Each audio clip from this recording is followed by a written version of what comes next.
It's a pleasure. Thanks for having me. Yeah. I'm really excited to meet you.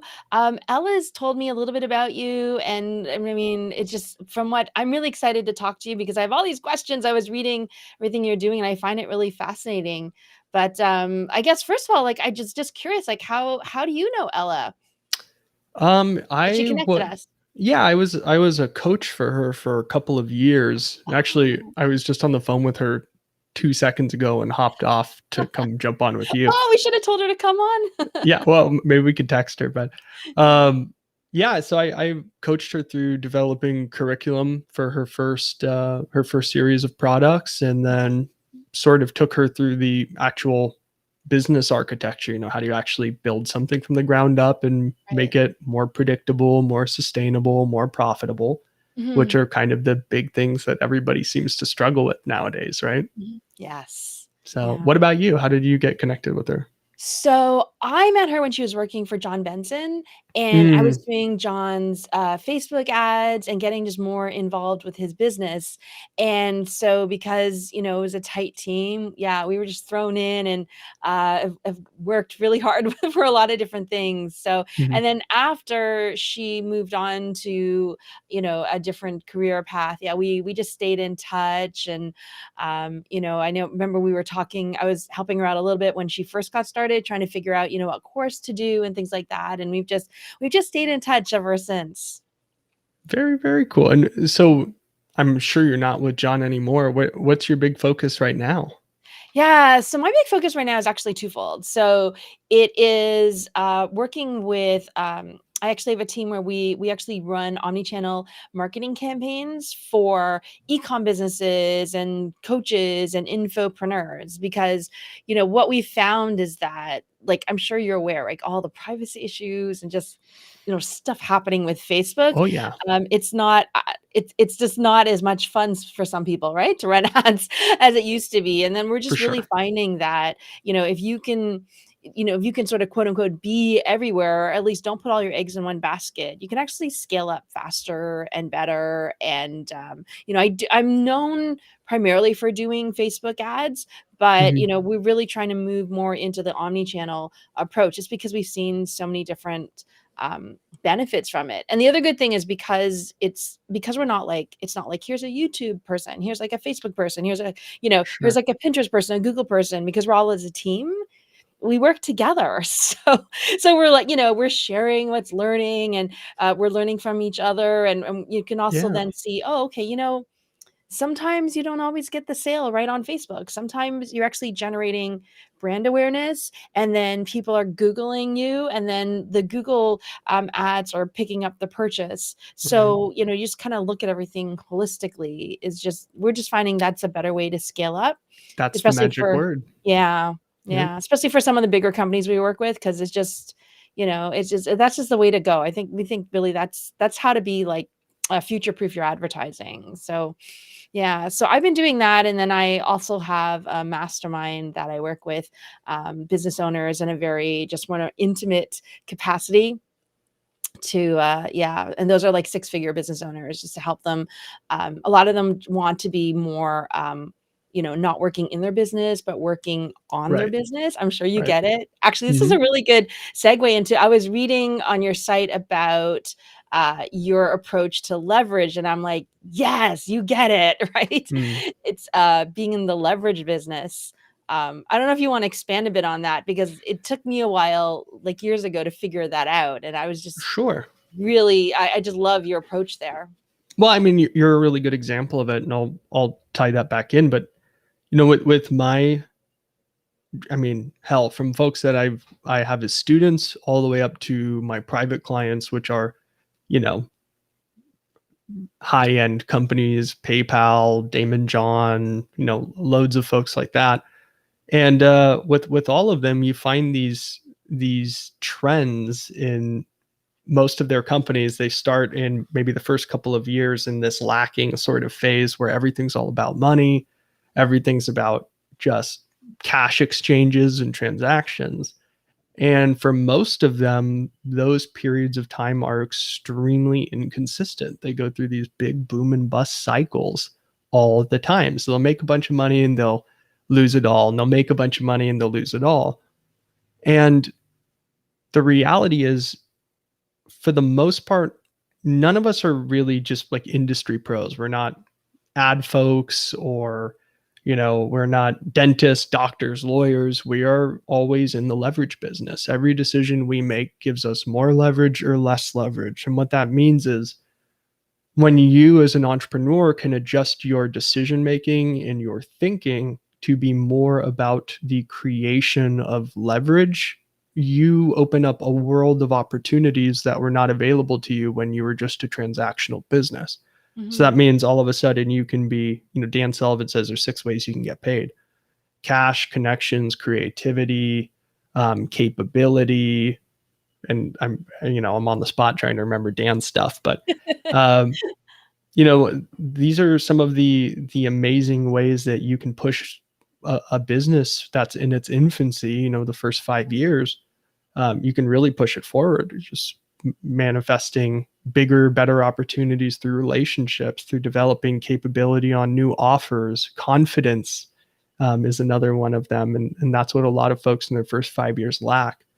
But every single time you can invest in these other, so let's consider them assets that are non-cash related, they make a significant difference in just building a solid foundation for a business. And from there, you can pivot and you can start what I do, which is thinking in probabilities. And so then it's, if I go and I say, hey, I want to work with you, for example, I can look at that and I can say, okay, my strategic intent for this business is to build something that is a premium product that's relationship focused. I don't want to be in a volume play, and I don't want to do low price points. That's not me, and that's not my brand. So if I come to you and I say, okay, you're this omni-channel goddess, right? You're the one that can figure all this stuff out. You might bring me 5 or 6 opportunities, and I would evaluate those by thinking in probabilities. And it would be as simple as saying, okay, if there's 3 or 4 different channels, I could say which of these gives me the highest or the best probability of reaching or staying in alignment with that strategic intent. And it's a simple choice that I get to make to evaluate opportunities as they come in. So I'm making better investments. I'm making better bets all the time.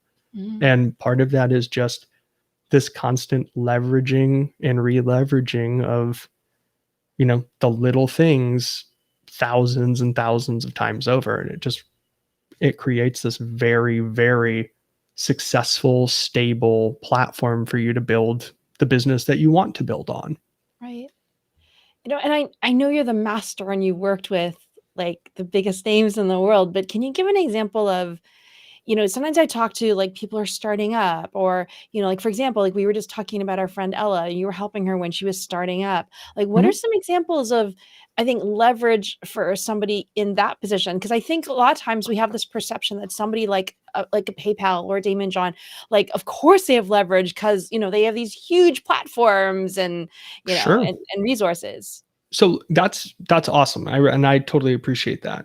So what I could say is more important than anything. I'm going through this with a few different people right now that are in their first few years.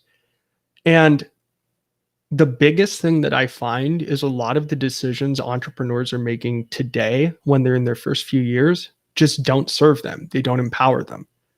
Um, and that might sound like fairly obvious, but I'll give you a couple examples.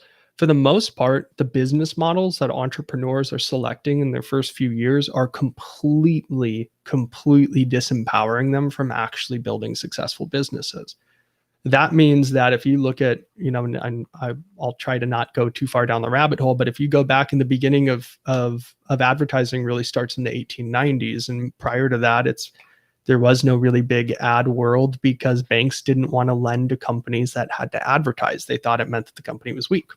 Mhm. So modern advertising doesn't start till the 1890s. But then if you go from 1890 until 2008 or 2007, when the internet marketing era kind of starts, that is what? It's basically a 115-year trend line that says education marketing is the most successful format that any of us can be participating in. Mhm. And across that trend line, premium products and education are two things that go very, very well together. Right. Internet marketing hits, traffic is cheap as hell. I'm sure you remember that. Yes. And we're paying pennies for leads. And because of that, we went for volume plays. So you spent pennies to get hundreds of thousands of people into a cheap offer. And then that funnel vision idea makes sense where you go from $7 to 19 and you just upsell and upsell and upsell.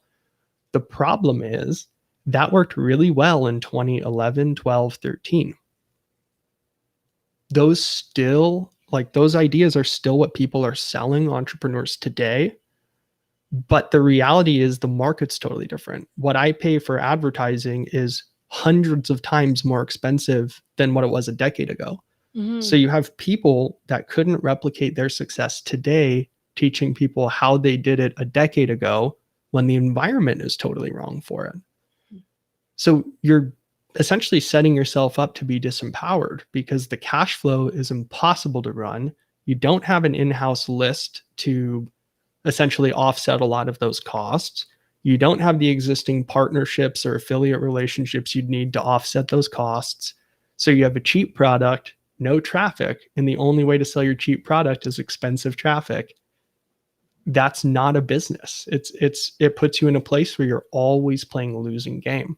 Mhm. So we say, don't do this stair-stepping product idea because it worked a while ago. It doesn't work as well now.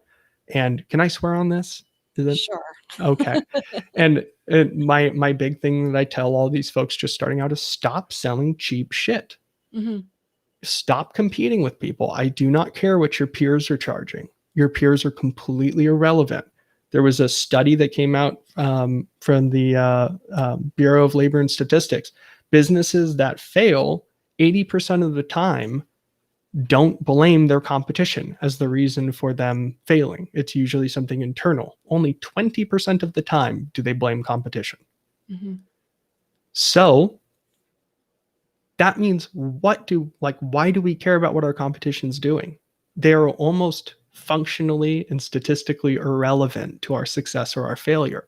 Price at what you need to price to be sustainable and profitable.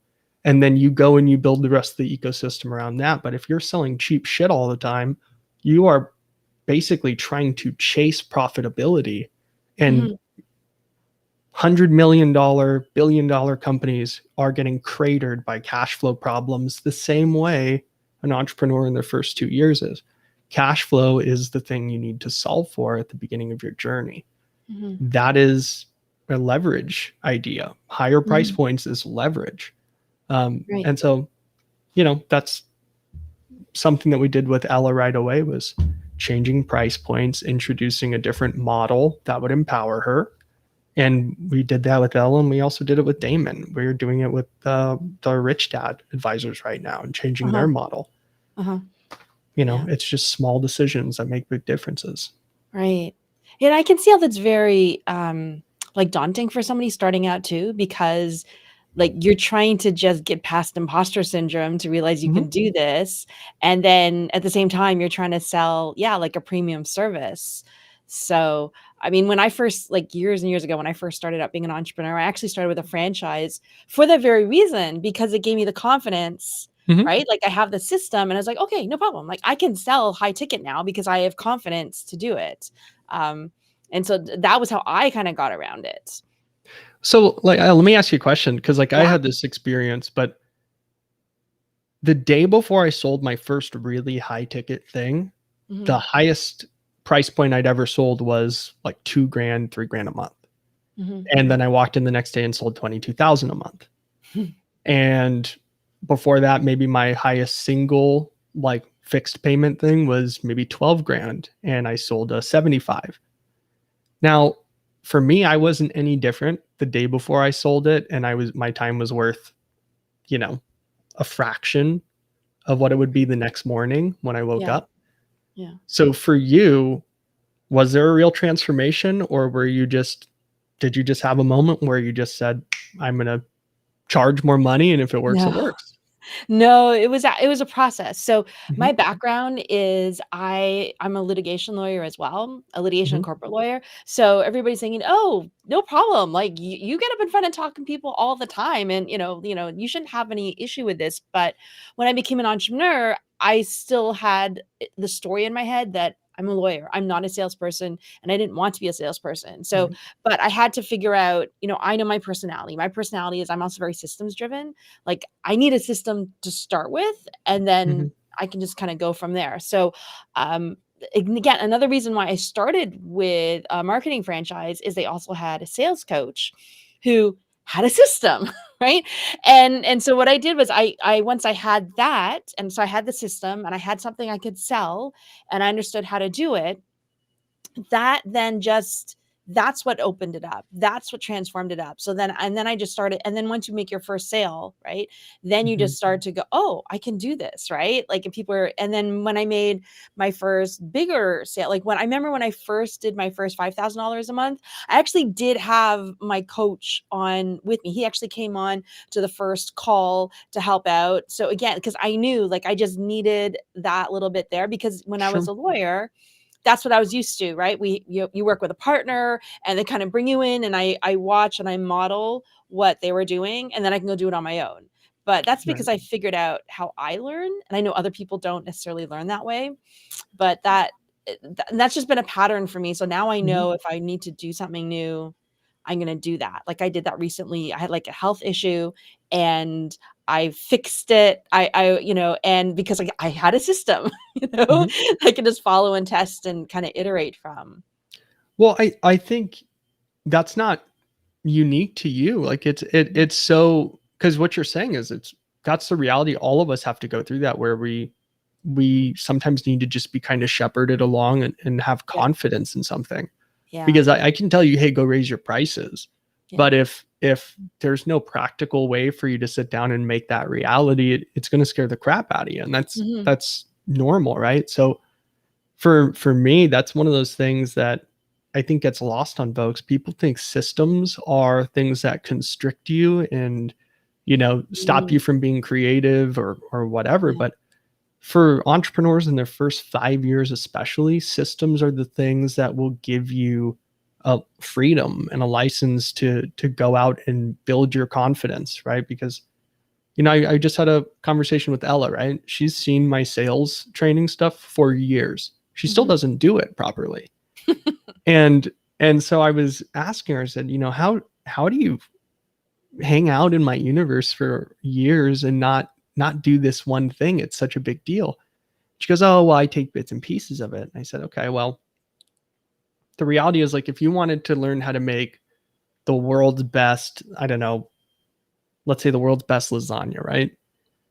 The way you're going to do that is not by making it differently every single time and constantly changing all of the ingredients and just shooting from the hip. Like you don't get there by just using whatever's in the fridge that day. You Mhm. you need to repeatedly work through the process and start to understand the intricacies and develop a real confidence in touch with the thing that you're doing.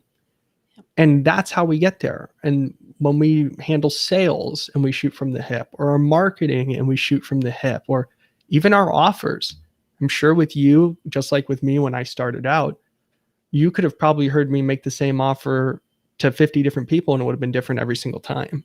Different Mhm. price points, different things to try to make it attractive because I didn't Yeah. have confidence. Right. And we get that from repetition and we hide from it for years. Mhm. Yeah. Yeah, that's true, and I think also being able to go through the failure too, because, Mhm. it's not always gonna work, and when you're changing your prices, you have to try, right? Like, I've done that, you just keep going and going, and then you raise, and then you kinda see just what the market's gonna bear, right? And you do get to a Correct. point where you're going, "Okay, this isn't working, I'll go back." So, but it can be hard to go through that process, you know? Um and the other thing I think it was interesting is that I was reading about you as well is like how you take people's, I guess, expertise and Mhm. help them turn it into, I guess now I know like you're focused on high ticket, right? So do you help them like how do you help somebody take their expertise and turn it into like something high ticket that they can sell? So it's really cool. I'm doing this with loads of folks, but Elle is one of the ones where I'm kind of re-architecting what her business is. Right. Um, but you know, you can take somebody like, and I know because, and I'll use him because I know he won't mind me mentioning it. But you know, Blair Singer has been a world famous trainer for 40 years, and Mhm. in this entire time, he's felt like something was missing in the way that his stuff was packaged, and we've we really had to have kind of a heart to heart and go through this and look at of all the amazing things. I mean, in a 40-year career, you teach a lot of things. And we looked at it and we said, okay, looking back, what are the things that have made the biggest transformation for folks? Like, what are the things that you do that are the most impactful? They don't need to be the most unique, they just need to work the best. Mhm. And we went through and we created more of a, let's call it like a, we kind of boiled down his legacy into a simple journey process that he's created for folks. He's taken so many people on this step by step journey, and we just re-architected what I call product lines around it, and we've launched those, and they've been amazing. But more than that, it's been emotionally really fulfilling for him because for 40 years he sat there and said, I do all these different things, but really, what am I? You know, at the Mhm. end of the day, what is the collective experience? What is the value I offer? And by creating that kind of more holistic journey for him, it's made a big, big difference. But then you look at somebody like maybe Ella, for example, and we sit down and we say, okay, well, you know, there's all these things that you're really talented at. I call it the basket of skills, right? You yourself have many that are in your basket that you can pull Mhm. from. The problem is when you try to build a business around a basket of skills, your business is schizophrenic. So it's very hard to market 40 different skills that you have. It's very hard to have clear messaging, clear sales copy, a clear sales process and conversation when you're selling 40 different things. And certainly for the entrepreneur in their first few years, the biggest thing we all want is preeminence. We want to be known for the thing that we're doing. You cannot be known for 30 different things. It doesn't work that way. Mhm. So, what we need to always focus on, and this is what we did with Blair, and it's what we're doing with Ella, and it's what I do with everybody. I always go through and I say, this is a Dan Sullivan question. I say, who do you want to be a hero to? And we start with that question. I say, okay, if that's our market, forget everything you know. I don't care what you want to make. I don't care what you want to teach or what service you want to provide. We're going to go do the research first. And this is the biggest mistake any entrepreneur makes is they don't do their research. But let's go do the research. Let's collect hundreds of direct quotes from your target market and let's see what they need you to make. What are the three biggest pain points? And if we look at those, I would come to you and I'd say, of these three pain points, which one can you solve most transformatively? Mhm.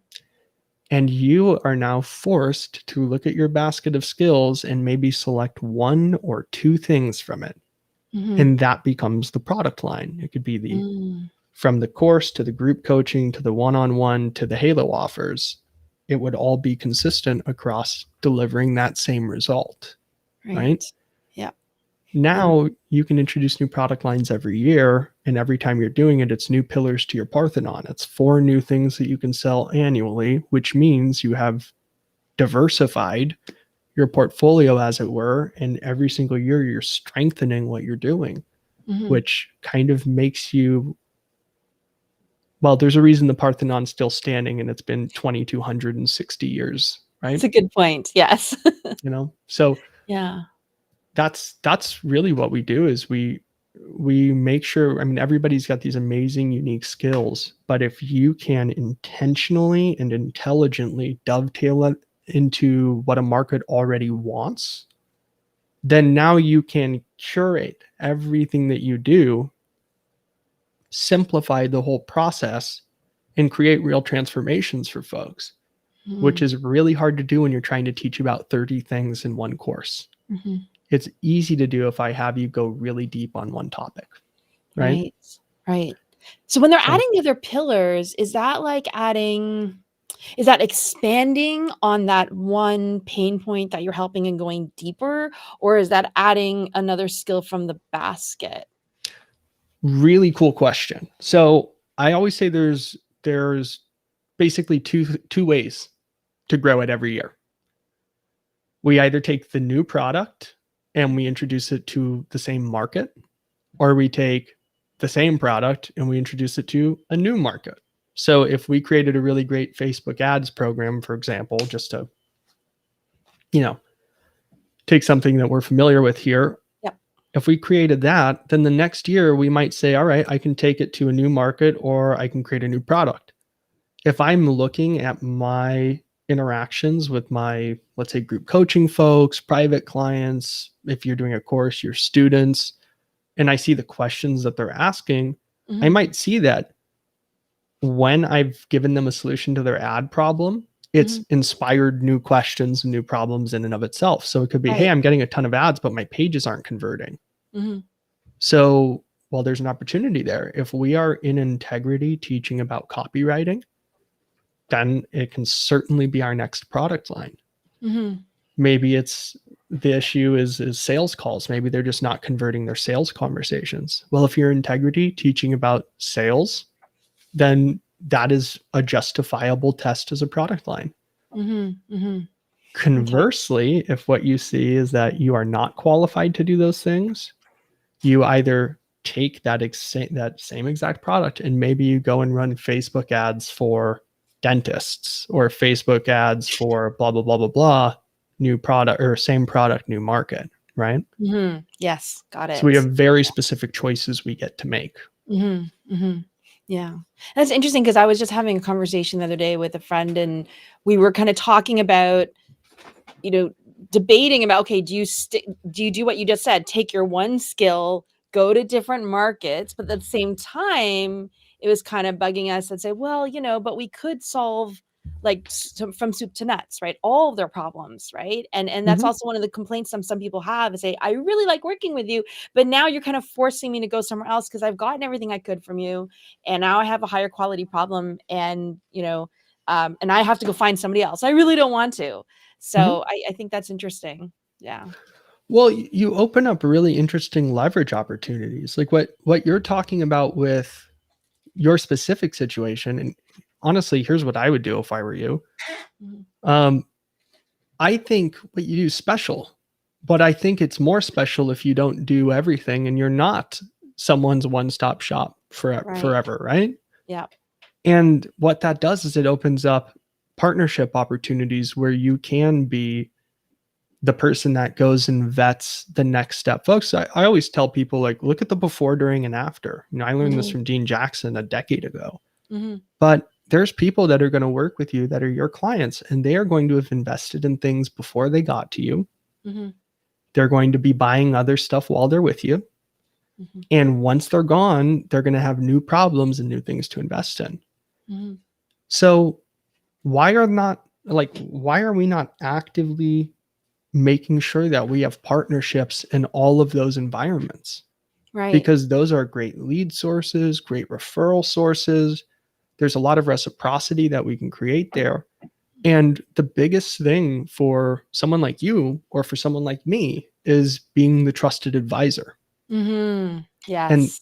that means not putting ourselves first all the time. And it means being willing to say, I am not the right person for this part. It's Mhm. important for your success. It's Mhm. important for you to go where you need to go. Mhm. But I'm not the one that does that work. But Right. I know this is important and I have vetted this person.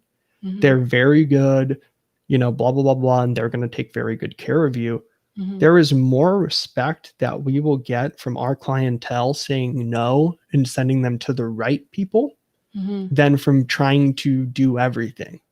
Okay. Right. That Yeah. kind of scope creep actually ruins relationships more than it makes them. Do you know what I mean? Right.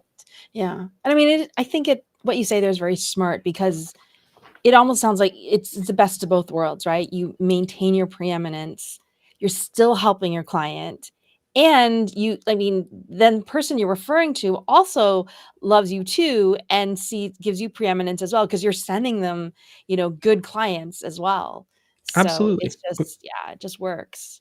Well, and there's like, not to get too crazy, but there's some meta bigger business ideas that sit behind this too, which is okay, well, there's only three ways to exit a business. This is something that kills me about entrepreneurs all the time is that you can go to somebody that's 15 years in and you can ask them what their exit is and they still won't know. Mhm, From day one, you should know what your exit is going to be because everything has to be architected intentionally to get there. It takes mhm, about 3 years to sell a company mhm, from the moment you decide you want to sell until you're mhm, out of it. mhm, And if you make that decision to start selling it when you're tired of the business, have fun trying to sustain your success for 3 years so you can actually leave. Like it's a miserable experience. So right. there's three ways to exit. You sell it, you hand it down to somebody you care about, could be family, could be friends, whatever. Or you just close the doors and you pretend it never happened. You have three ways. Mhm, Only one way is unacceptable, right? Well, when you look at the actual like exiting of a business, the biggest thing that we have to do is we have to protect our valuations, right? And there's a lot of ways to do that. But let's say a company like yours is technically considered a business services company. The valuation is usually going to be 1.83 on EBITDA. All right. mhm.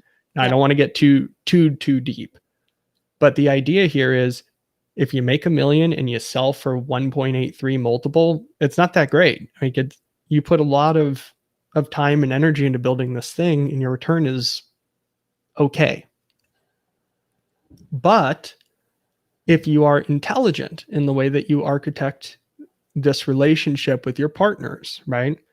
You can go in and say, you know what, a lot of my folks, what they end up doing is they end up working with, application designers or people that are going to build web apps or softwares or something like that. Let me make a partnership in that space. Right. Well, if over time we become a big enough part of that web apps revenue, we can take equity or we can buy into it. We can own it as a property. A web application company usually goes for a multiple of 6.72. So if you're the $1 million business, rather than going for 1.83, you're now going for 6.72. That is significantly different. And all you did was leverage your partnerships, become a big enough part of someone else's business that you can leverage what you've done. You leverage the relationship and your relationship capital and acquire this new multiple for basically no money down.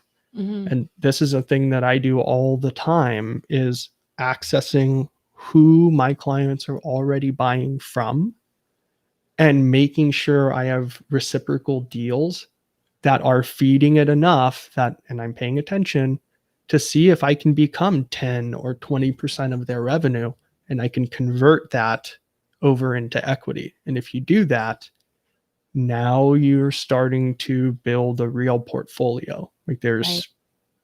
that's next level stuff. And it's where everybody should be aspiring to go. It's the bigger game, Right. right?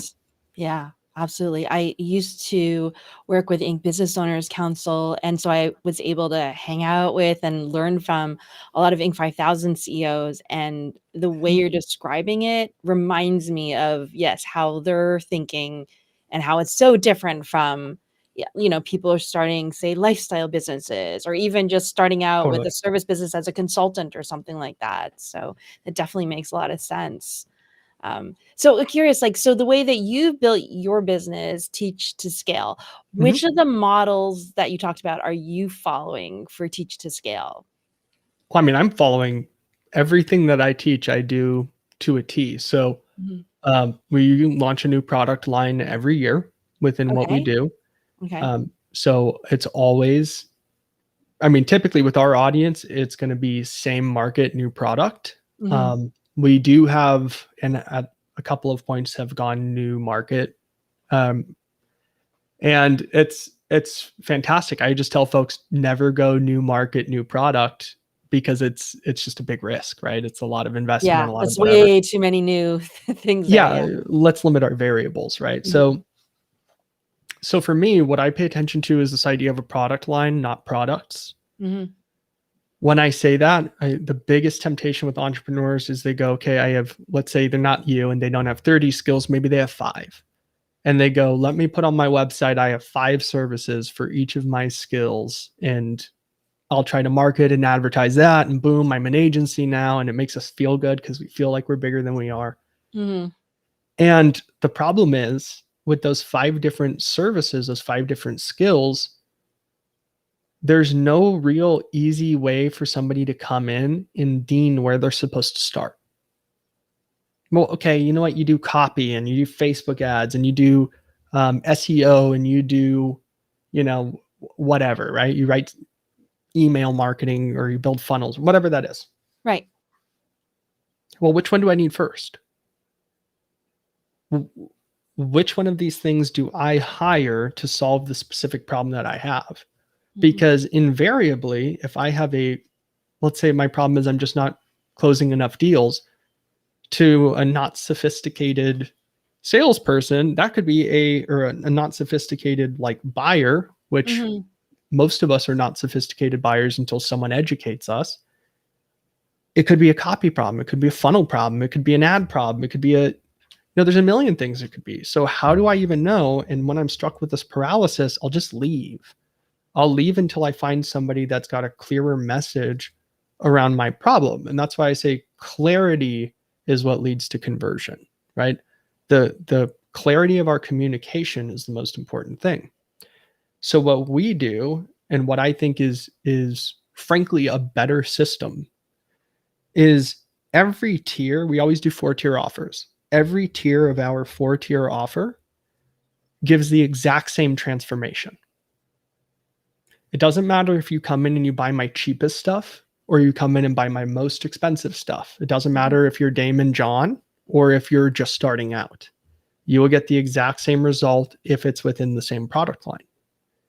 The reason why we can guarantee that works is that what we do never changes in each of those 4 tiers. The result never changes in those 4 tiers, but our distribution mechanism, our time commitment as a company, those are the things that change. So if you want to talk about preeminence, there's no preeminence in me either paying you $100 for your course or $5,000 a month for you to run Facebook ads.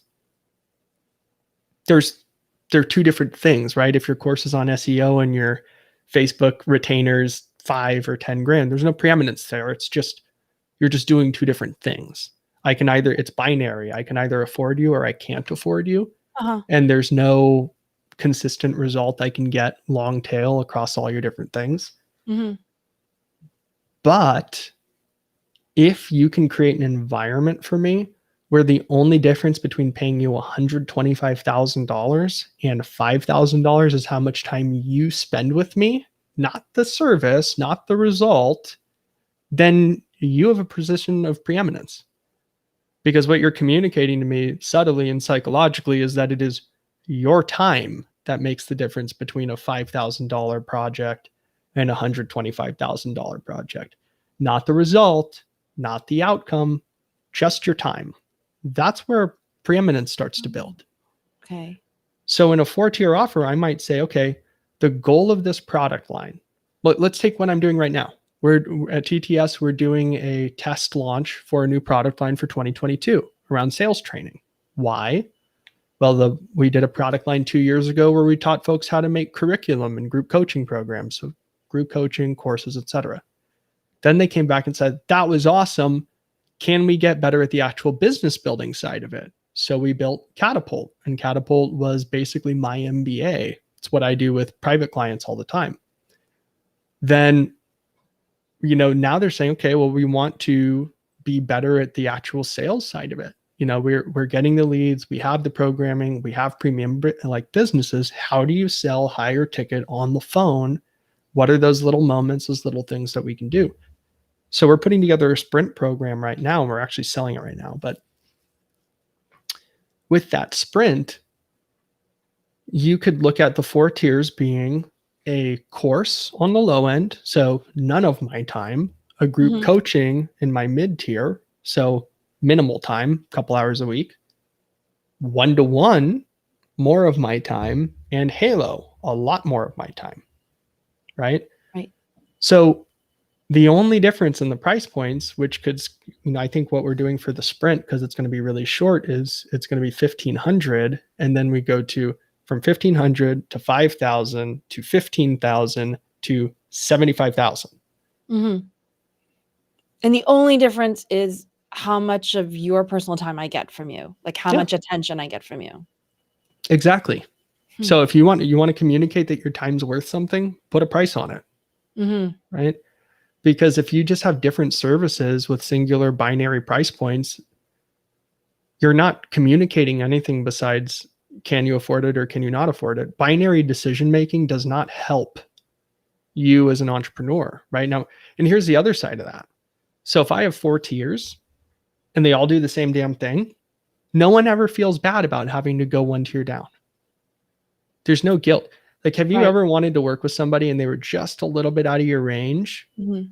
And because it's a binary decision, it's like you must be this tall to ride, and you're either ecstatic or you're devastated. Right. It could be the perfect product, the perfect service, it could be exactly what you need.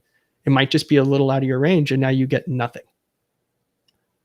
Right. When you deliver the same result, you can anchor people high and bring them down to the appropriate tier, and they never have to feel bad. They never have to feel less than for choosing any tier, and they get to have the results. So if you're the person that goes, I want to help millions of people, I want to make a massive impact, and you feel guilty about selling high ticket because you feel like you're taking it out of the hands of the people that need it most, this is what you need to be doing, because it allows you to get your stuff out to the right people in an appropriate way and still create massive transformations and the same results without sacrificing the quality of what you do, the cash flow of the business, your ability to develop authority. These are business model problems, and they're things that can be solved very quickly. You just need to, re-architect a little bit of what you're doing. Right. That's really, really interesting. So I'm just paying attention to every word you're saying, because I think it's like I think that's so interesting. I hadn't heard somebody talk about this in terms of getting the same results. I mean, I hear people talk about you're giving the same type of information, but I think it's really interesting that you've gone beyond that to say I can actually get you the same results, and you're just choosing based on the level of intimacy, really. Yeah. Absolutely. Well, because you have to imagine this. If someone can afford to work like in the curriculum side of the business, right? That product line it's not cheap. Our lowest tier is 6. Our mid tier's what?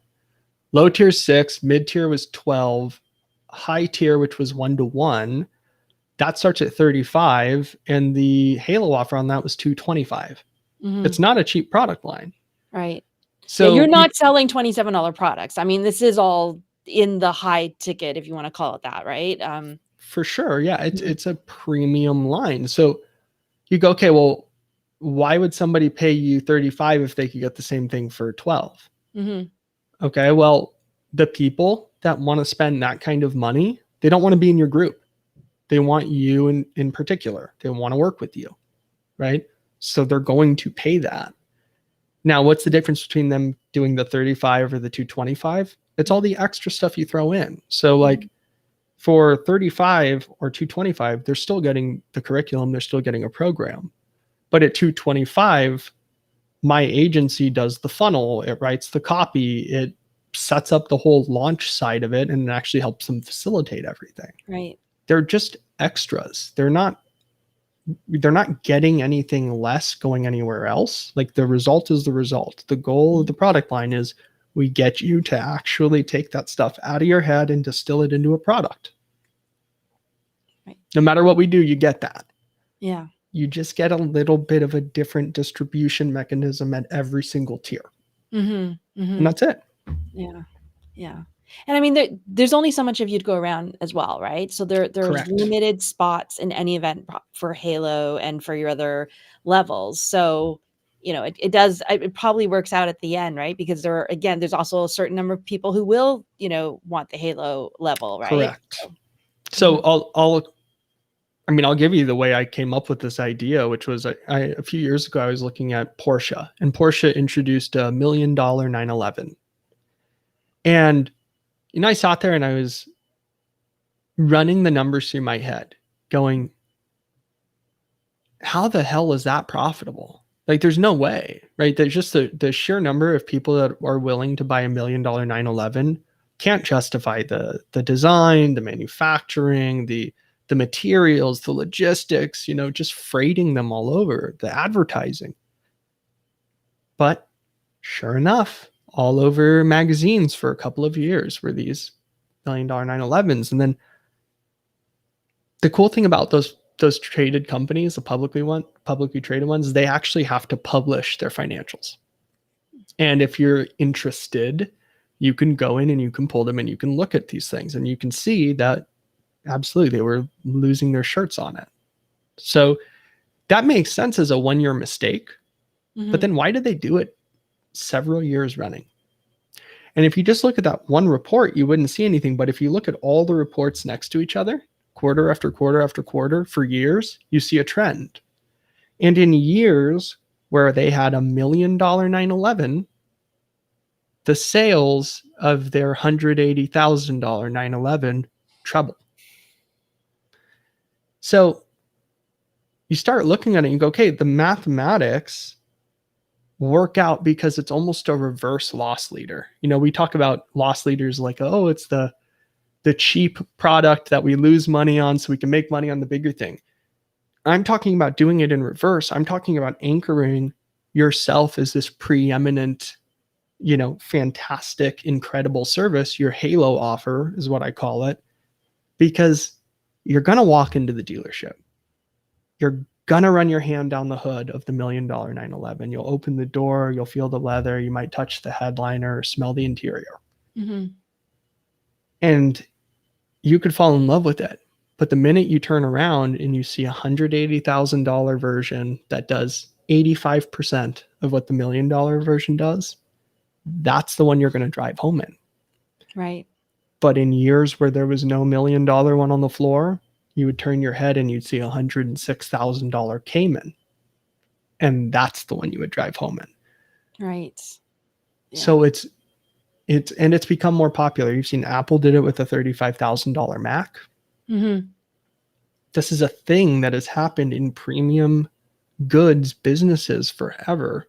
And it hasn't been brought into the service place market or the product market on the digital side, not intelligently.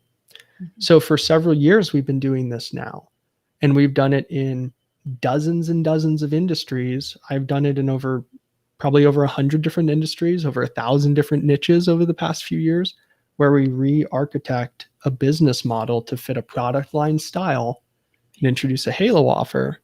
And you have all these service companies that were really struggling that are now very, very profitable. And they're doing it with less clientele, with less staff. They don't need as big of a list. They don't need to advertise as much because their advertising is much more profitable, right? Because this, it's a hell of a lot easier to justify spending thousands a month on ads if a single sale can generate that money back than thousands a month on ads for a $27 product, right? So the upshot of a good model is incredible, but nobody teaches this. Like, this isn't taught in business school. It's not out on the street. I don't even publicly really teach it. It's just something I've been doing in my own businesses and for friends and clients for years. And it's become a huge, huge part of what we're known for now is this halo, what we call the halo profit model, which is the 4-tier setup, Right. Yeah. Well, I mean, you really inspired me just after this call. I'm going to go right down. Like, I need to put together a halo offer now. That's just brilliant. I love the way that you were inspired by it. That really makes sense because it's all perspective, right? It's all perspective. Yeah. It's amazing how you can spend years running a business and making incremental small improvements. And then you find out you've been making progress, but you might be chipping away at a brick wall with like a plastic hammer. Like it's the least efficient way of doing it. Like I always Right. describe it like you could put Michael Phelps in a pool next to my dog and Uh-huh. they're both swimming. Uh-huh. They're both moving. Like, Yeah. and my dog might even look like he's working a hell of a lot harder, Uh-huh. but one is moving a lot more efficiently Yes. than the other. Yeah. So, yeah, you're growing your business. Yes, you're making incremental improvements, but on the trajectory you're on, without having the benefit of better systems, having the benefit of understanding a better model, you're not empowering yourself to be efficient. You're not empowering yourself to be predictable, sustainable, Yep. profitable. Mm-hmm. And these are the things that are the lifeblood of a business, and you don't benefit from them until you get through the other side of the experience. Mm-hmm. And that's a shame, honestly. Yeah.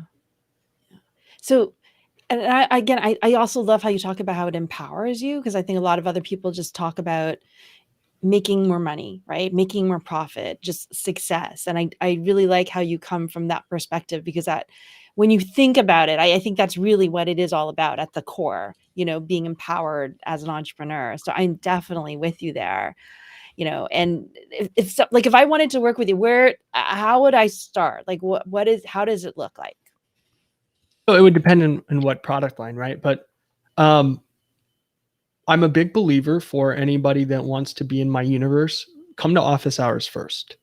Okay. So for 3 or so years, I've taught for free, just like this, live in what I've called office hours Mm-hmm. on Zoom every Friday morning at 8 a.m. Pacific.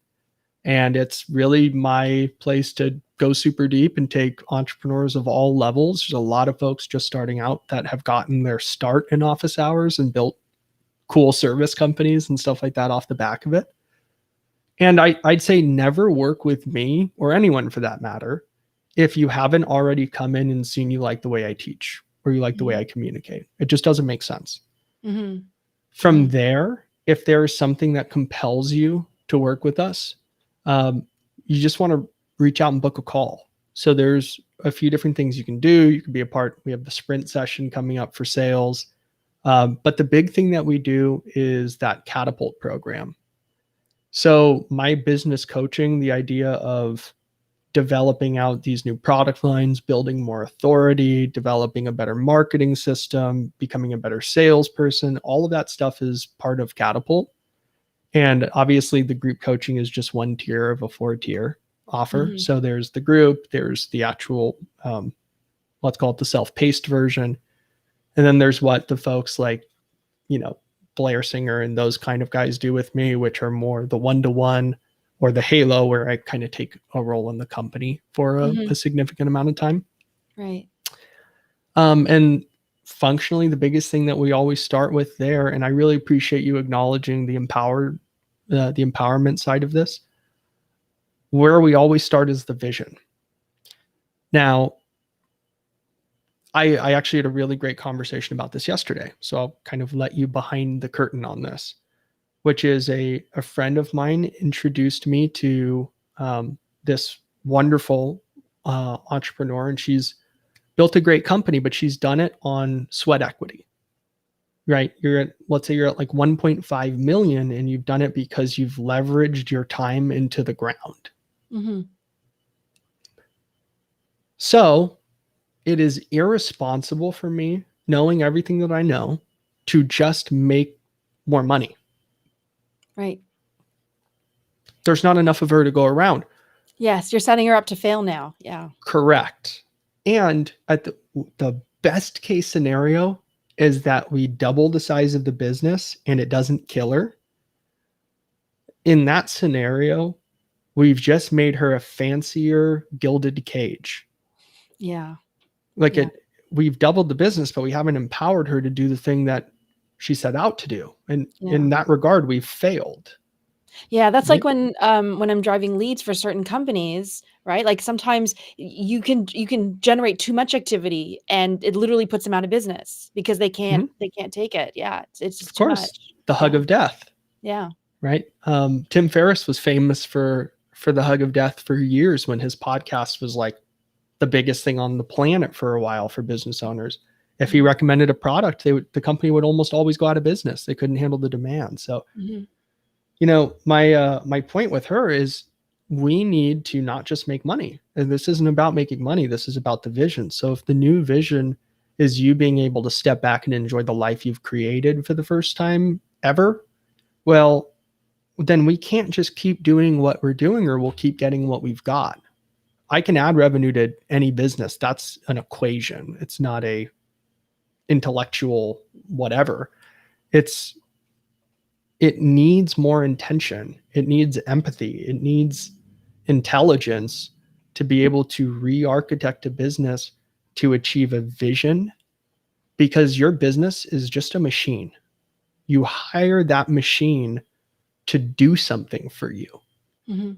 So the biggest question to ask yourself is, what are you hiring it to do? If you don't know what you're hiring the business to do, you are being led around by the nose by your company. You are not piloting it. It is piloting you. Right. And you will end up in a situation just like my friend who we're going to start working together on this, where you've built something amazing. You're making money. On paper, this is the exact life you would have wanted. And it's not empty, but it's not what you want it to be. And you're scared of growing it anymore because it could ruin your life. Yep. And nobody wants to be in that position. We build these things for freedom, not to put ourselves in cages. And that comes from this kind of work. It's very important to have emotional intelligence, because there's the business side, but there's the human side, and the human side is infinitely more important when you're dealing with the average entrepreneur. Right. Yeah. So what can I do to help you? Like, what's the best thing I can do right now, like, to help you out? That's a really cool question. So I've got my hands in a lot of different companies right now, but I'm always looking for companies that are looking to go to the next level, that are looking for an advisor and maybe are willing to give out equity, because I'm taking stake in more and more companies. It's our big 2022 thing as well. So if there are companies that are looking for, a strategic advisor, somebody that can put together the actual roadmap and the plan for them to be more successful, that is always something that I'm interested in. Okay. Of course, I am very diligent in selecting people that I, believe can get to that next level if I'm going to put my time into it. But, for the most part, that's a great opportunity. But the biggest thing is, I would love, and my big passion is educating. And as much as fun as it is to make money or to take stake in new companies, getting people into office hours is my passion. And being able to train folks even for free and just see them get access to concepts and ideas that they would never in a million years have, because they're locked behind the doors of boardrooms and masterminds all across the country and all over the world. Changing the way entrepreneurs are educated is what I care about. So office hours is really where I'd love to see you and your community start to gravitate towards. So how do we sign up for, like, how do we get into your office, your virtual office, for office hours? You guys can all go to tryofficehours.com. Okay. It's totally free. There's no obligation. I refuse to pitch. I've never pitched anything in office hours in 3 years. It is just a place for you to come to learn, to ask questions, to network with your peers that are also in the room. I am not weird about it, and I'm not a big spotlight person. So you're not going to call out somebody if they show up, right? All of a sudden. Yeah. Well, it's funny. So you say free office hours with John every Friday. Oops. John's. Joe. So yeah, Well, John, spelt exactly like that, is one of my partners that I love to death, and he's always on office hours. So you were right. There we go. It was meant to Yeah, be. yeah, you nailed it. So, yeah, I mean, office hours is an amazing thing that we kind of just we announced it on accident one day when I was on I Love Marketing with Joe Polish, Yeah. and it got downloaded by millions of people. And I said, "Oh shit, I actually have to follow through on this." And Right. we started doing it. It became this amazing thing, and I'm very grateful to Joe for putting me on the spot and giving me 2 minutes to prepare to be interviewed on that show. But um, it's turned into this amazing thing, and we're really grateful. Yeah. It's like I really love having something that you can invite people to all the time, that it's free, and I love those stories too. I've been there. Yeah. You it's the last minute, you put it up and then suddenly everybody's interested and you're like, "Oh crap, now I have to make it real." So those are some of the best moments. Absolutely, and it's always more rewarding. Like Mhm. I've done a lot of things in my career. Like my clients, if you add up their sales on like in totality, it's somewhere around $350 billion. Now, it's not because I made them $350 billion. There's just a lot of revenue generating potential with them. Mhm. And as much fun as that all is, it is so much more cool for me to jump into office hours and just talk to folks that are getting started and to see their trajectory move way faster than mine did. Mhm. That in and of itself is rewarding. I am only where I am because Joe Polish did the same thing for me. Right. And I announced it on that show because I got started because of Joe Polish's show. Mhm. And then he put me on it as a guest one Mhm. day. And I'm sitting there going, I want to give back the way Joe gave to me. And to me, that has been more rewarding than anything I've done in my Yeah. life, has been being able to be freely giving of what I do. Yeah. Well, and I love how you're paying it forward, and I have to say this has been one of the most, interesting and fascinating conversations I've had, but I know I've taken up a lot of your Likewise. time, so I really appreciate just being able to hang out with you and kinda chat with you and learn more about your world. Oh, it's been fun. I want to learn more about, I always feel guilty because I think the way, if you want to be interesting, be interested, as Jay Abraham would say. And Yes. I'm incredibly curious about your omni-channel approach, and I'd love to ask a bunch more questions about that. So if we have to do that on another time, we absolutely can. Yeah. But Oh, I have a I few more minutes if you do, like I did, we can do that if you'd like. yeah, Yeah. we're now in my lunch hour, so we're fine. Okay, no problem, Yeah. yeah, no, go ahead, shoot away.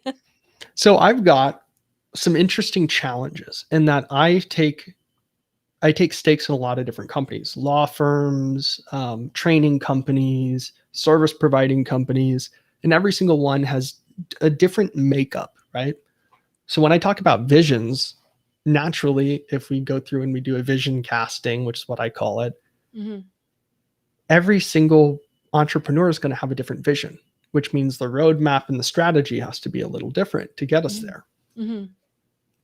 So when you are evaluating this sort of omni-channel idea, how do you delineate or determine where the most appropriate channels are? Is it something where you're selecting and curating channels?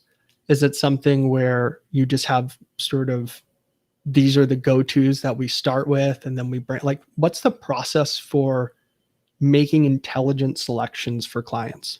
Yeah, so it's a combination of that actually, because the way that we see it, it's more like an ecosystem. So you get away from, oh, this is only for Twitter, or this is only for LinkedIn, or this is only for Google.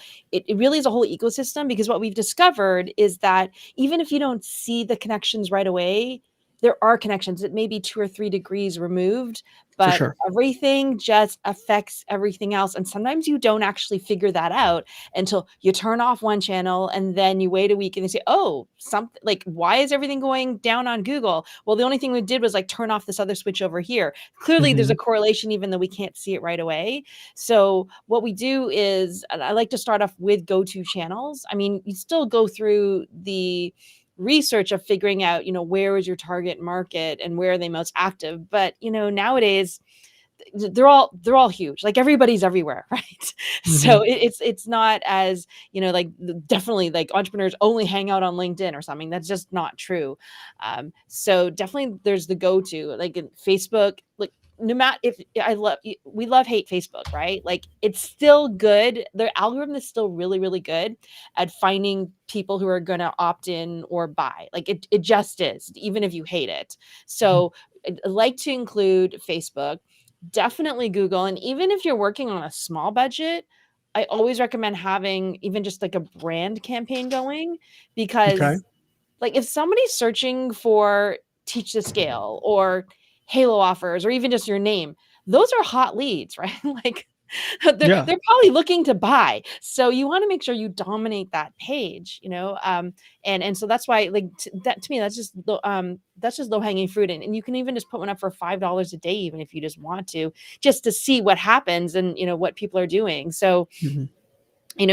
that's what you want to start with, and then as you kind of grow, I'd want to add, like we really like to add programmatic, which I don't know if you know about or you've heard about it. I'm not familiar enough with it to know Yeah. what it is, but I've heard people talk about it, and I pretend to be smart when I just listen. So I know, you're like, why "Yeah, don't that's yeah, right," why don't right? you tell me about it? Yeah.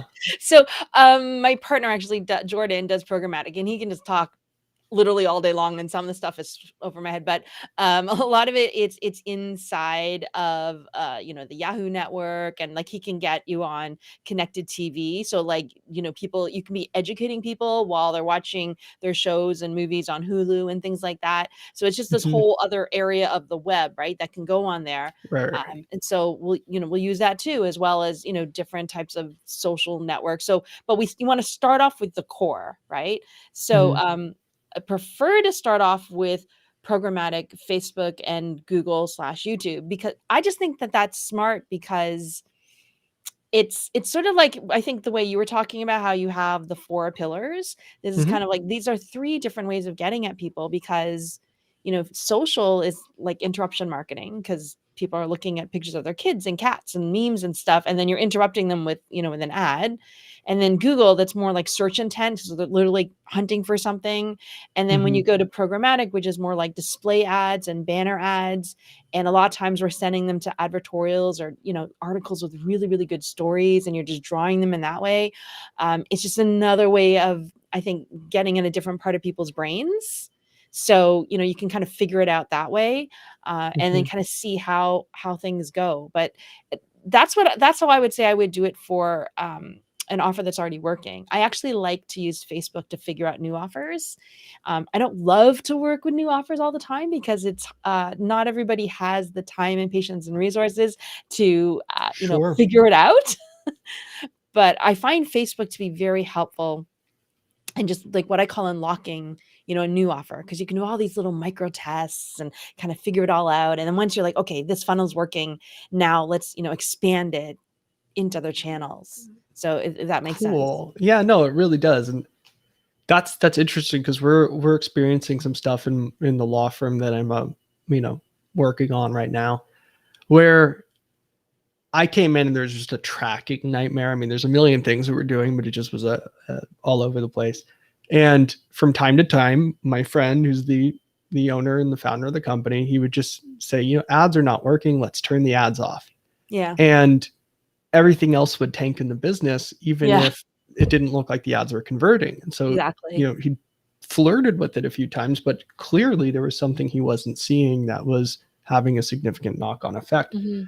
So that's really, really interesting. And you mentioned something I think most people really lose track of that is such a simple win.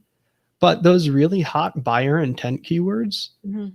are things that almost everyone of any size could be putting a very small amount of budget behind Mhm. on Google or something like that. And they can just be crushing. I mean, it doesn't have to be where every piece of marketing that you do makes you hundreds of thousands of dollars. If this Yes. thing makes you an additional 20, 30, 40, $50,000 a year, that's awesome. It doesn't have to be Yes. sexy. It just has to Yeah. work, Yeah. right? No, exactly. Like for you, especially if you're going on a lot of different podcasts and people are just talking about you could probably just put the office hours when people are searching for your name, because that they already know you, right? You don't have to tell them anything else. They just want to connect with you in some way, right? And then you can probably find some very high quality people that way, just Hmm. literally probably because they couldn't figure out how to find you or they couldn't remember the website or something like that, right? Totally.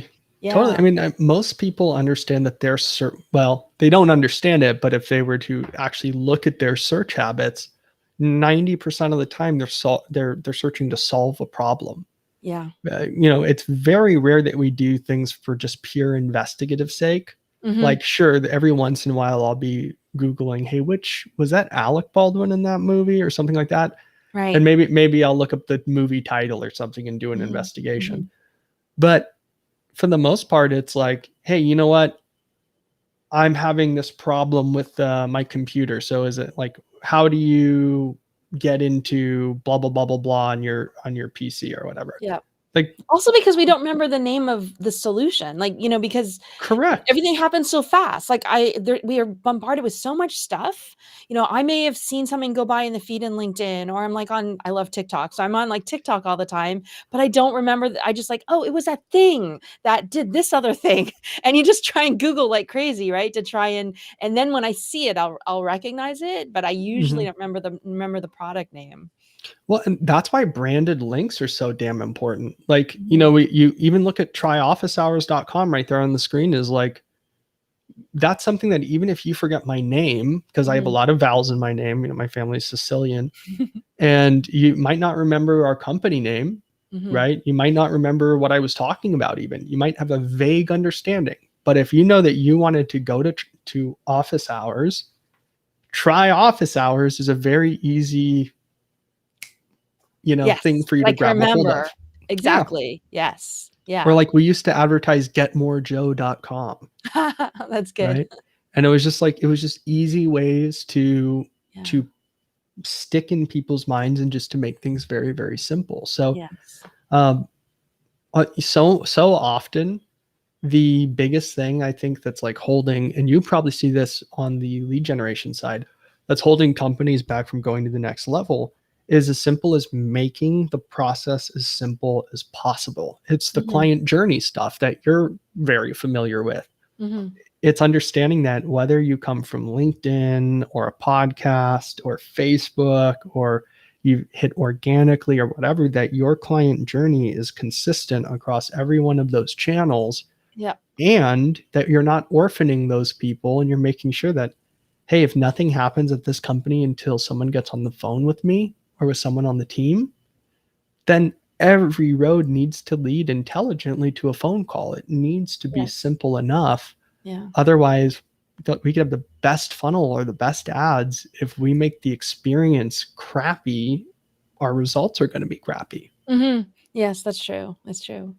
And something else I think also to try and help people to become aware of is, with Omni, what we're trying to do is train our clients just to say, how much do you want? Like, just give us the budget. What's the budget? What are the goals? And then let us worry about how we're going to allocate it. But also realize that sometimes we won't be able to figure it out. Just like with your law firm story, Mhm. like just sometimes it's you're just not going to know. And it's just because of all these other factors that are happening, because I know that a lot of people are very obsessed with, I need to know like exactly where the sale came from, like this ad at this time in this network. And you know what? Sometimes you just don't know. It works Yeah. all together and you just got to lean into it and go with the flow. I can tell you honestly, having been a CMO and a fractional CMO, having scaled a startup from 1 million to 50 million, like if you can keep a handle on 80% of your tracking data, you're doing well, Yes. right? Like it's tough. There's a lot of intangibles. There's, like you said, there's people that'll see our ads that won't convert, but they'll remember the name. They might go look at 5 other firms and they'll look us up again later and they'll book. And yeah, you know what? In our tracking, that's going to say organic, Yes. right? And That's it's right. okay. Does it make it less valuable that we Mm. ran those ads? No. I mean, Yeah. it becomes very, very important that we understand buyer behavior now that there are so many more ways that they can interact with us. That's right. So That's it's right. there these, that's why the idea of the funnel is becoming less and less popular now, because it Mhm. creates a singular pathway that's very binary.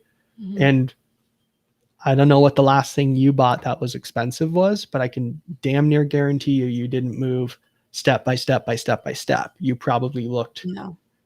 every single place you could and touched base a million times, like buying a car or buying a house. That's right. You Yeah, know, you exactly. you're constantly searching, you're constantly gathering information, and that is a non-linear process. Yes. Yeah, I'm glad you said that because I worked with Mike. I was trained by Michael Port for a while, and I really like how he talks about it. He talks about it like a merry-go-round. And he Mhm. says, like, all your offers are just on a merry-go-round, and people are just gonna like a real merry-go-round, people are just gonna jump on and off.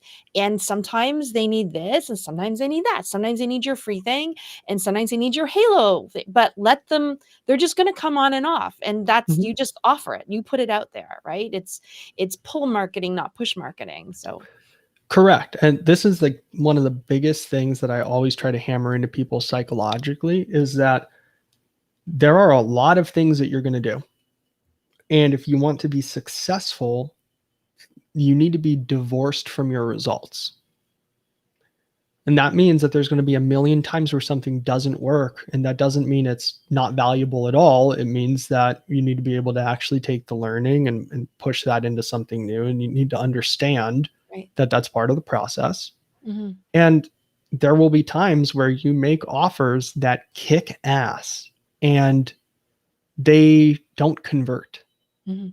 And if you let that rule your identity or your image of yourself, your image of the product or your company, your self worth or whatever, Mhm. you're missing these amazing opportunities to continue developing and learning how to run this business.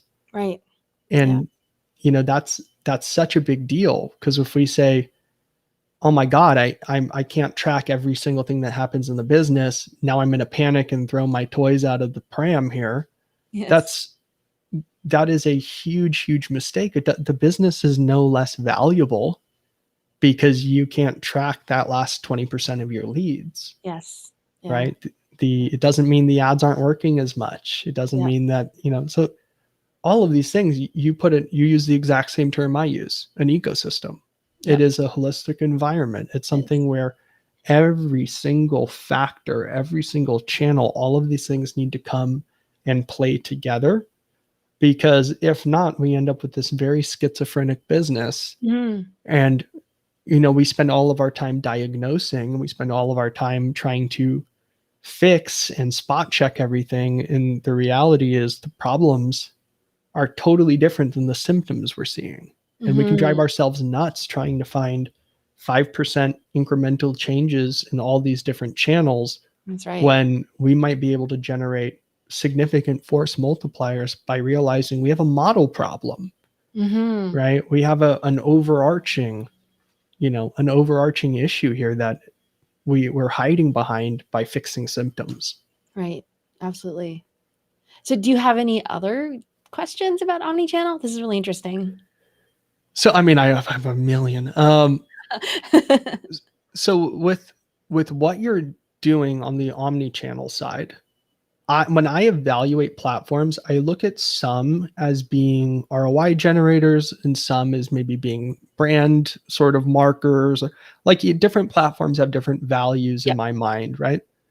So well, and I guess you kind of just answered my question in saying yep, but when you're looking at somebody, and I have a client right now, been in business forever, is moving into selling really high ticket, but a lot of his current market, even though he's world famous, a lot of his current market is from India and Asia. Mhm. So selling really high ticket in a market like Asia isn't as easy. And Mhm. so trying to port all that same awareness and excitement and enthusiasm back into European and American markets Mhm. is it's a challenge. It's the next big thing. Um, so with someone like him, I mean, we've got a couple 100,000 fans on Facebook and a YouTube channel and all these different things that they're working, but they're not monetized properly, and they're not moving the needle. are there different determinations you make or different decisions you make? You might see him already having success on some platforms, but do you say, okay, well, you have a lot of fans on Facebook, let's advertise on Facebook? Or do you sort of individually evaluate all of those different channels before stepping into, a campaign with a heavy hitter like that? Yeah. What's the goal? You're trying to get people into office hours. What's his goal? What's his micro goal? What Get is folks he on the phone. get them on the phone, right? Mhm. Yeah. Get them on Then the phone. it's so I think even at that point, he definitely needs awareness because I'm working backwards. I'm thinking, okay, what do people need to know and believe? Like, what do they have to buy into before they have to get on the phone with them? Maybe that's what I should be Mhm. asking you, because at the end of the day, what we're trying to do is we're trying to pre-frame people so that when they see the offer for the phone, they just think, oh, of course, that's like what I've been looking for my whole life type of thing, right? Mhm. So then you have to think, how am I going to change that? Like, how am I going to pre-frame them so that when they see that offer, they're not only brand aware, they're problem aware, like, and they have the correct mindset to be like, yes, I now know I have that problem, and that solves my problem. So Mhm. then you work backwards from there when you think, okay, now what do we need to do? Well, we probably need to have education. And what's the best way to do education, especially when it's high touch like that for a phone? They need to video, right? And audio is the best way Mhm. because you feel more intimate. So that's when you start thinking, okay, what platforms offer that? Right? So immediately I'm thinking, Facebook for sure, YouTube probably. And then, thinking like how else do they have to kind of go through that funnel? And again, I'm thinking it has to be feeling like very high touch, very high touch. So that's why I would really focus a lot on those social platforms, of course, as we mentioned, having all the high intent keywords, et cetera, going, because you don't want to, shut the door on the low hanging fruit. But that's what you want to look at. And then I would bolt on programmatic at some point, just because you want to try that, advertorials. And also you want to, once you start creating that awareness there, people are just going to start Googling, they're just going to start researching the person. Mhm. And then you also want to make sure that you're having a good follow-up campaign so that you have ads that follow them around the internet, so they keep seeing them and they keep having the same experience. Like, it's really important to make sure that when somebody goes to your website and your Facebook page and encounters an ad online, like, it's a very similar feel. So you bring back that feeling of that experience they had with them.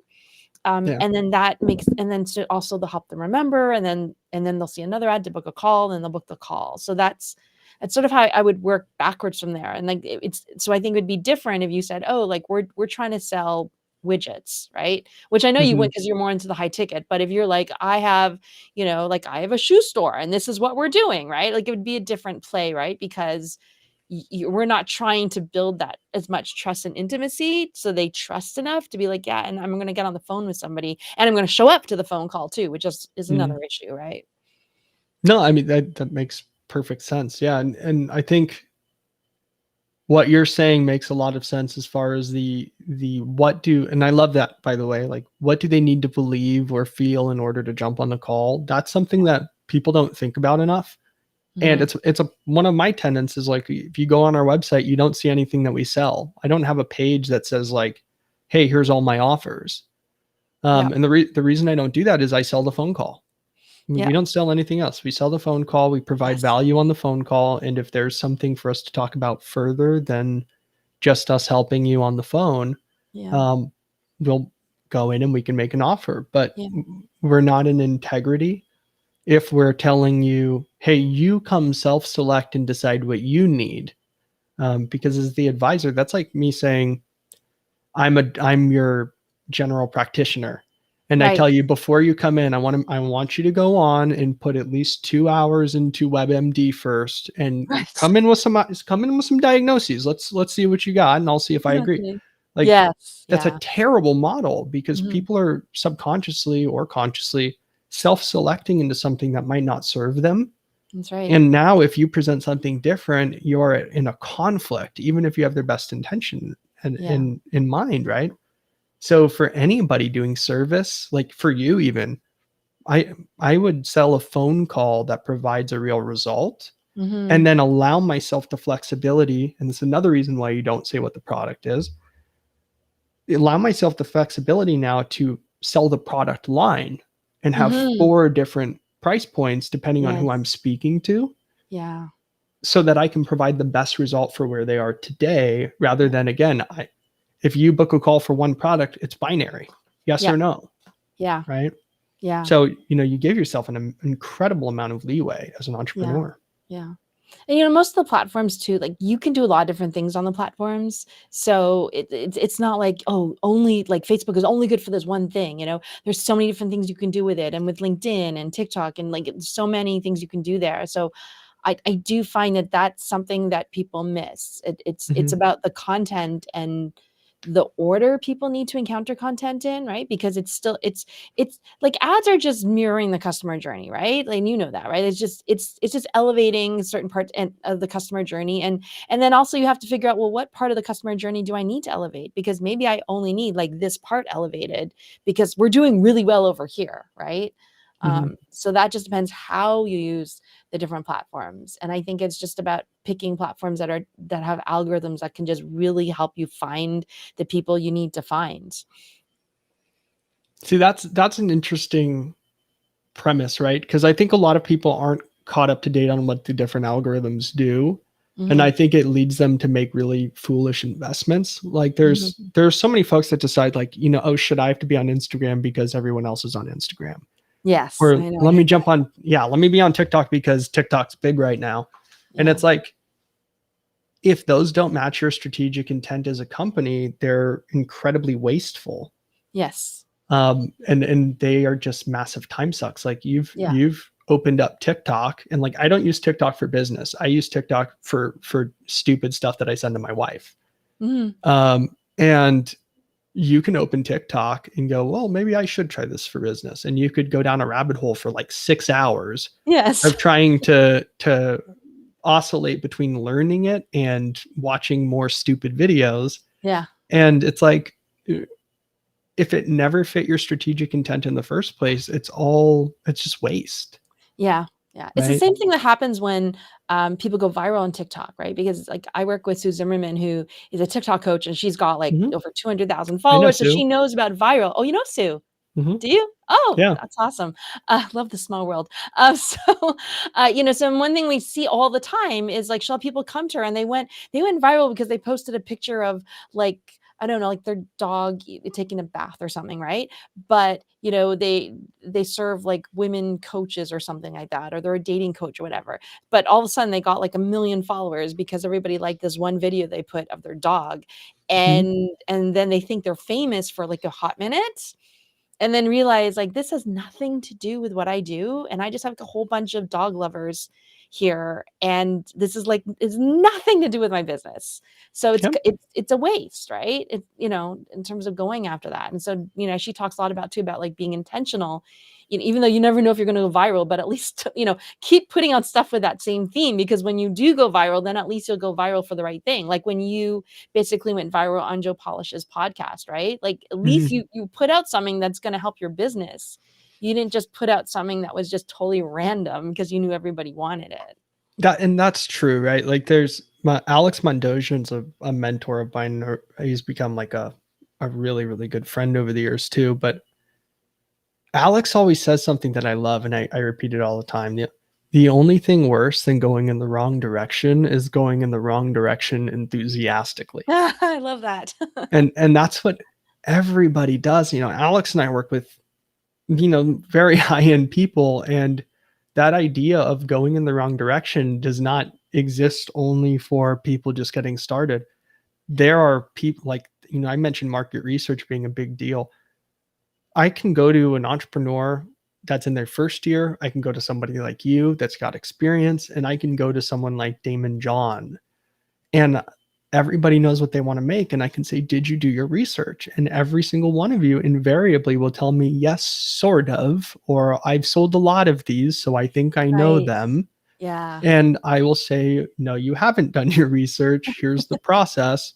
And, we go through and we do this. And it's like, it's these minimum viable actions that we take that Mm, make the biggest difference, and part yeah. of that is what informs whether or not you're moving in the right direction Yeah. or if you're doing the wrong thing enthusiastically.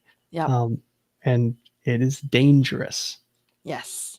I absolutely agree. I do. Well, I actually have to speaking of tracking, I As actually do have to I. run into a tracking call, and then I'm actually talking to Sue afterwards too. So, yeah, I'd love just to keep talking with you more about omni-channel. So if, maybe after we get off here, we can book another time and Yeah, of continue our course. conversation and keep geeking out on it. That'd be awesome. Absolutely. There's a lot of really fun stuff we can get into. So Okay, we great. haven't even talked about a huge portion of, some of what I've done. So Oh my it'll gosh, be really? cool. Wow. Okay, we definitely have to do this again. Okay, so let's Absolutely. schedule some time. Thanks. All right. I'll talk to you